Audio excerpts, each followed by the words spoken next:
नमस्कार, IBC 24 देख रहे हैं आप और मैं हूं आपके साथ अविनाश कर और यह है एमपी का खास बुलेटिन मध्य प्रदेश में आज किया हुआ। और इस बुलेटिन की शुरुआत करेंगे एमपी से मिल रही इस वक्त की एक बड़ी खबर से, जहां पर सीएम शिवराज सिंह चौहान ने एक बड़ा ऐलान किया है। छावनी पठार में नहीं तोड़े जाएंगे मकान।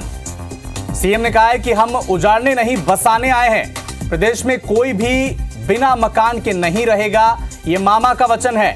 छावनी पठार में 3000 मकान सरकारी जमीन पर बने हैं और इसी को लेकर सीएम शिवराज सिंह चौहान ने एक बड़ा ऐलान चुनाव से पहले किया है।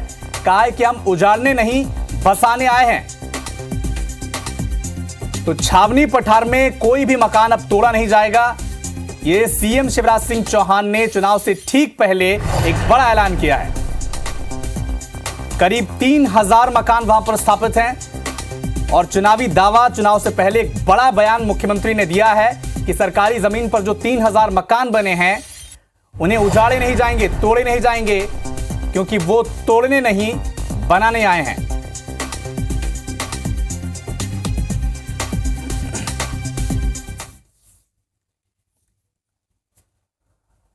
इधर उज्जैन में पीएफआई पर छापे को लेकर पूर्व सीएम दिग्विजय सिंह का एक बड़ा बयान सामने आया। कहा कि जितने छापे पड़े हैं उनमें से 97% झूठे हैं। सीएम के माफ कीजिएगा दिग्विजय सिंह के इसी बयान पर बवाल मच गया। हालांकि दिग्विजय ने बाद में अपने बयान से यूटर्न ले लिया। कहा कि उनके बयान को गलत तरीके से दिखाया गया है, लेकिन बीजेपी ने हमला करने का कोई मौका छोड़ा नहीं। मुख्यमंत्री ने सीधे प्रियंका गांधी से सवाल पूछा, क्योंकि आज वो मंडला आई हुई थी। पूछा कि क्या दिग्विजय सिंह के बयान से प्रियंका गांधी सहमत हैं। कई नेताओं ने बयानबाजी की है। विश्वास सारंग ने कई आरोप लगाए हैं दिग्विजय सिंह पर। रामेश्वर शर्मा ने कई सवाल उठाए हैं और उन्हें जिन्ना का स्वरूप तक बता दिया है। यदि पीएफआई के ऊपर कोई इस प्रकार का आरोप है तो आप 10 छापेमारी, हमें आपत्ति नहीं है। लेकिन देखने में आ रहा है कि जितने भी इन्होंने छापामारी की है 97% पे वो झूठे पाए गए। अब मध्य प्रदेश आ रही प्रियंका जी, जवाब देना पड़ेगा। क्या दिग्विजय के बयान से आप सहमत हैं? क्या पीएफआई पर कार्रवाई का कांग्रेस विरोध कर रही है? उसका जो बयान है वो इस बात का द्योतक है कि पूरी की पूरी कांग्रेस ये आतंकवाद की प्रवक्ता बन गई है। कांग्रेस हर समय आतंकवादियों के साथ खड़ी रहती है। ये बहुत ही दुर्भाग्यपूर्ण है कि दिग्विजय सिंह जैसे नेता, कांग्रेस के नेता हर समय आतंकवादियों का समर्थन करते हैं। इधर आज प्रियंका गांधी मंडला पहुंची और सभा को भी संबोधित किया। उन्होंने ऐलान बड़ा किया और कहा कि एमपी में कांग्रेस की अगर सरकार बनी तो सरकारी स्कूल के 1ली से 12वीं तक के बच्चों को हर महीने 500 रुपए से 1500 रुपए की राशि दी जाएगी। बच्चों की शिक्षा 1ली से 12वीं तक निःशुल्क होगी। योजना का नाम होगा पढ़ो और पढ़ाओ। कांग्रेस सरकार बनते ही योजना लागू हो जाएगी। अब इसी मामले पर मुख्यमंत्री शिवराज सिंह चौहान ने पलटवार किया और यह कहा कि प्रियंका गांधी से जवाब मांगा जाए कि एमपी में पिछड़ी बहनों को वो 1000 रुपए देते थे, कमलनाथ ने कांग्रेस की सरकार में इसे बंद क्यों किया? आदिवासी बहनें जवाब मांग रही हैं।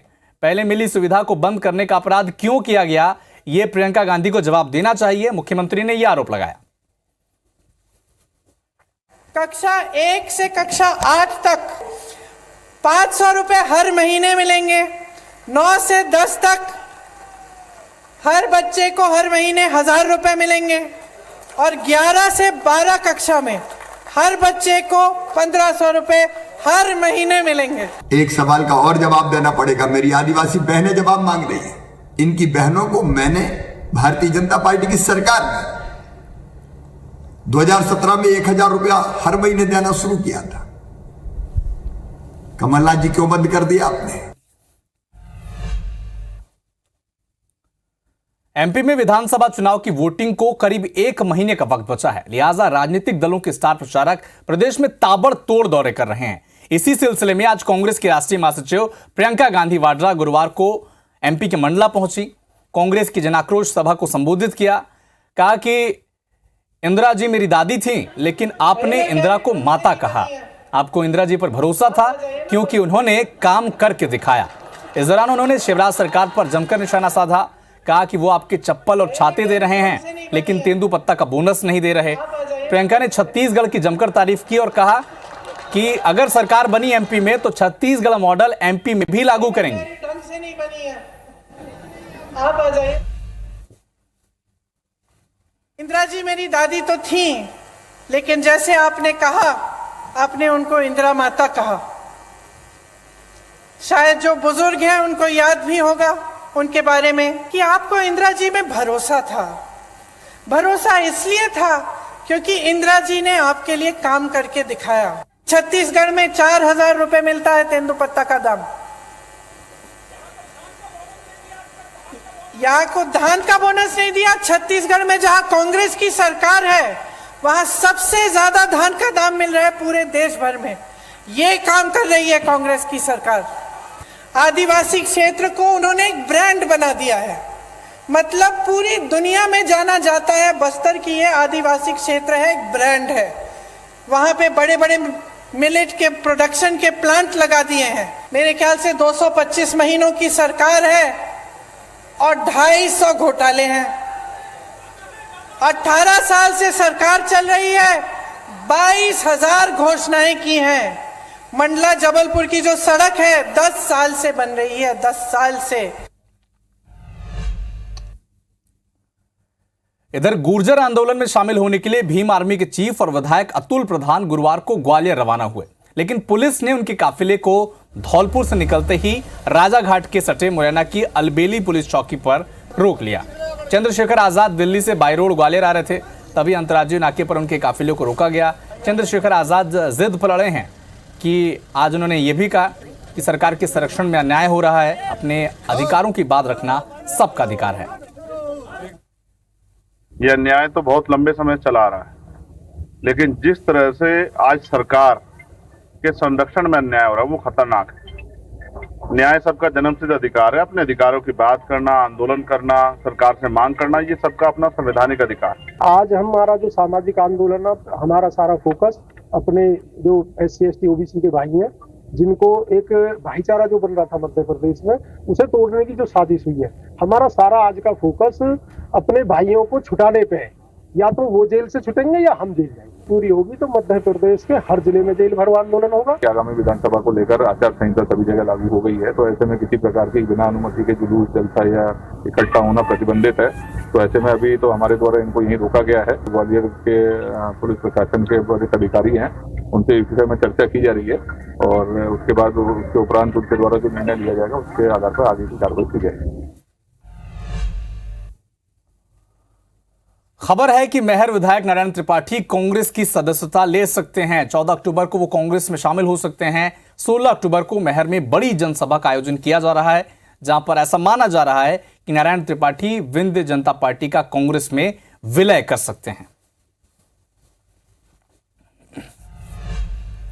तो नारायण त्रिपाठी के बाद एमपी में बीजेपी को एक और झटका लगा है। सागर से बीजेपी नेता सुधीर यादव ने पार्टी छोड़ दी है। सुधीर यादव पूर्व सांसद लक्ष्मी नारायण यादव के बेटे हैं, जो बंडा से टिकट मांग कर रहे थे, लेकिन बीजेपी ने सुधीर की जगह वीरेंद्र सिंह को अपना उम्मीदवार बनाया है और टिकट नहीं मिलने के बाद सुधीर यादव पार्टी से नाखुश चल रहे हैं। एमपी विधानसभा चुनाव 2023 के लिए भोपाल जिले में 16,000 कर्मचारियों की ट्रेनिंग अब शुरू हो चुकी है। भोपाल के टीटी नगर स्थित मॉडल स्कूल में ट्रेनिंग सेंटर बनाया गया है। जिले की 7 विधानसभा सीटों के 2034 पोलिंग बूथ पर तैनात होने वाले सभी कर्मचारी और अधिकारियों को ट्रेनिंग दी जा रही है।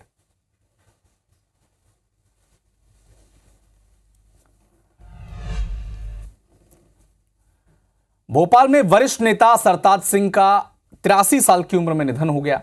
सरताज सिंह लंबे समय से बीमार चल रहे थे। सरताज सिंह बीजेपी सरकार में मंत्री भी थे। हालांकि 18 में वो कांग्रेस में शामिल हो गए थे, लेकिन कांग्रेस से चुनाव लड़ने पर जीत नहीं मिली, जिसके बाद वो फिर से बीजेपी में लौट आए थे।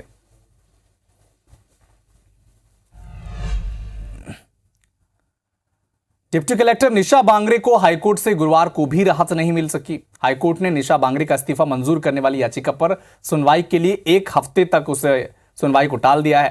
हालांकि कोर्ट ने राज्य सरकार को निशा बांगरे के इस्तीफे पर फैसला लेने के निर्देश भी दिए हैं और सरकार से 1 हफ्ते का जवाब भी मांगा है।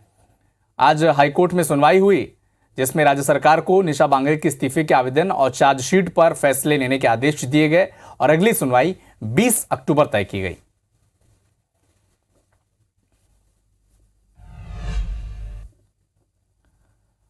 अशोकनगर में लोकायुक्त पुलिस ने एक बड़ी कार्रवाई करते हुए बहादुरपुर तहसील में पदस्थ एक पटवारी को 20,000 रुपए रिश्वत लेते रंगे हाथों गिरफ्तार किया।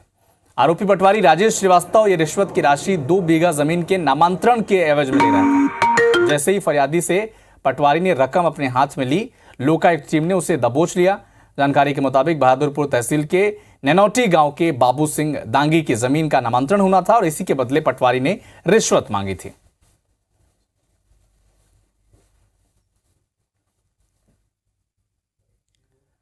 इंदौर में एक बार फिर 3 तलाक का मामला सामने आया, जहां पर आरोपी पति ने महिला के मायके पहुंचकर धमकी देते हुए तलाक दे दिया। इसके बाद पीड़ित महिला ने मामले की शिकायत की और बताया जा रहा है कि साल 2021 में महिला की शादी हुई थी, 1 साल का बच्चा भी है, लेकिन आरोपी ने शादी के बाद महिला से दहेज के लिए प्रताड़ना शुरू कर दी और इसी के चलते उनके संबंध बिगड़ गए थे। नए अधिनियम के अंतर्गत, जो कि मुस्लिम महिलाओं का विवाह पर अधिकार संरक्षण अधिनियम के अंतर्गत मौखिक रूप से 3 बार तलाक बोलकर तलाक लेना गैरकानूनी है, तो इस पर 3/4 मुस्लिम महिला पर विवाह पर अधिकार अधिनियम के अंतर्गत एक प्रकरण दर्ज किया गया है। मंडला में कांग्रेस की जन आक्रोश सभा में आज एक ऐसा वाकया हुआ जिसने मीडिया के कैमरों का ध्यान अपनी तरफ खींच लिया। बोल रही थी प्रियंका गांधी और भाषण के दौरान मंच पर उन्होंने आंख मार दी। दरअसल प्रियंका भाषण दे रही थी और प्रदेश सरकार की नाकामी गिना रही थी। तभी एक कार्यकर्ता प्रियंका से आगे बढ़ते हुए एमपी सरकार की नाकामियां बताने लगा। इस पर प्रियंका ने कार्यकर्ताओं को आंख मारते हुए कहा कि आप ही मंच पर आ जाइए।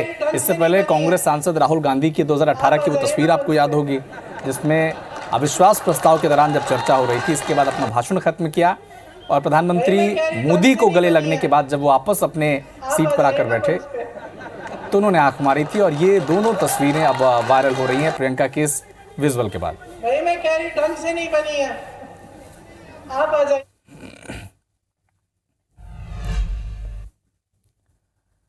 इंदौर जीआरपी पुलिस ने कार्रवाई करते हुए प्लेटफॉर्म से एक यात्री से 1.5 किलो सोना जब्त किया।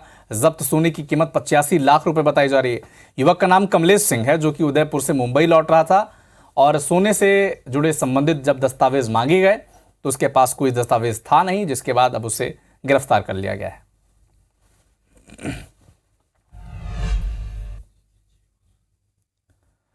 अनूपपुर में गरीबों के खाद्यान्न को कीड़े आहार बना रहे हैं। गरीबों की थाली में कीड़े लगे चावल परसा जा रहा है। फुगना लैंप्स के मंजगवा सोसाइटी का मामला है, जहां चावल में कीड़े पनप रहे हैं। मामले पर अधिकारियों ने कहा कि कुछ चावल की बोरियों में कीड़े निकल सकते हैं। मामले की जांच के बाद कार्रवाई की जाएगी।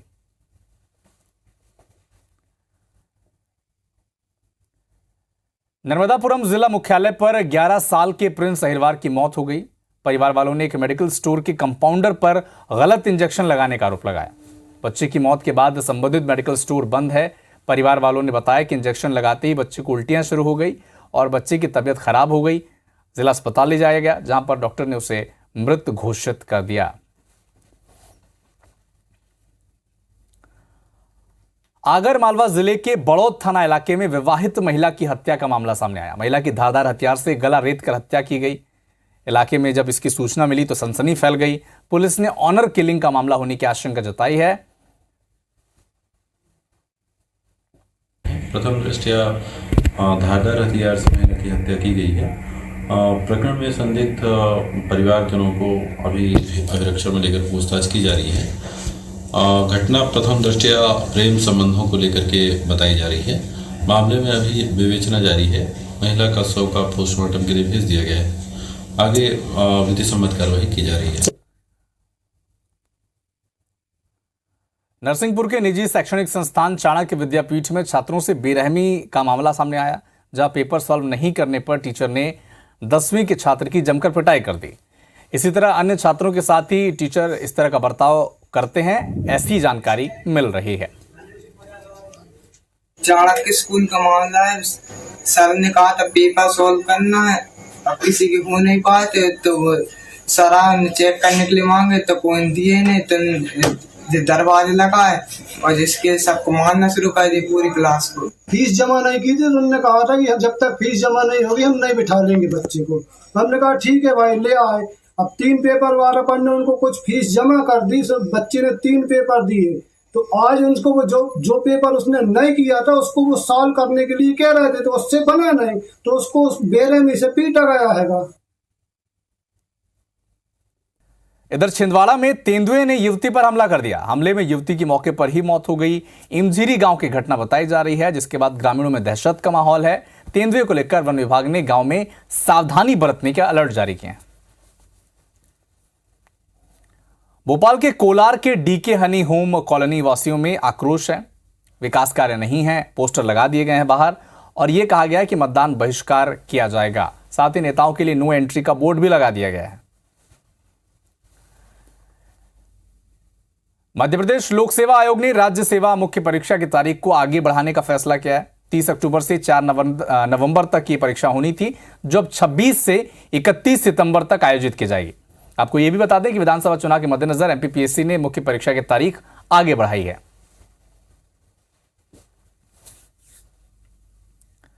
तो फिलहाल इस बुलेटिन में इतना ही, लेकिन देश और दुनिया के साथ सभी अपडेट के लिए एमपी और छत्तीसगढ़ के आप देखते रहिए IBC 24। नमस्कार।